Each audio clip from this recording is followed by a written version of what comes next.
નમસ્કાર મિત્રો, મારી ચેનલમાં તમારું સ્વાગત છે। તમિલનાડુ વિધાનસભા ચૂંટણીના પડઘમ વાગી રહ્યા છે ત્યારે રાજ્યમાં કાયદો અને વ્યવસ્થા તેમજ પારદર્શક ચૂંટણી પ્રક્રિયા જાળવવા માટે ચૂંટણી પંચે કમર કસી છે। ચૂંટણી પંચ દ્વારા કરવામાં આવેલી અત્યાર સુધીની સૌથી મોટી કાર્યવાહીમાં રાજ્યભરમાં 1200 કરોડથી વધુ અપ્રમાણસર કરોડ ઝવેરાત અને ત્યારે રોકડ નશીલી પદાર્થ જપ્ત કરવામાં આવ્યા છે। આ જપ્તીએ રાજકીય વર્તુળમાં ભારે ખળભળાટ મચાવી દીધો છે। તો બીજી તરફ રાજકીય ગરમાવો માત્ર જપ્તી પૂરતો સીમિત નથી। વડાપ્રધાન નરેન્દ્ર મોદી દ્વારા તાજેતરમાં મહિલા અનામત બિલ મુદ્દે કરવામાં આવેલા દેશના સંબોધનને લઈને નવો વિવાદ છેડાયો છે। 700થી વધુ જાગૃત નાગરિકો ચૂંટણી પંચને લેખિત ફરિયાદ કરીને આ સંબોધનને આચારસંહિતાનો ભંગ ગણાવ્યો છે।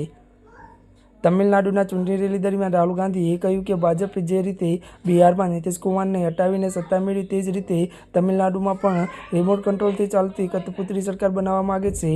મદ્રાસ હાઈકોર્ટ ટીવીકે પાર્ટીના ચીફ વિજય નોટિસ ફટકારી કે તેમના અલગ અલગ ચૂંટણી સોગંદનામામાં સંપત્તિના આંકડામાં 100 કરોડથી તફાવત હોવાનો ગંભીર આક્ષેપ થયા છે।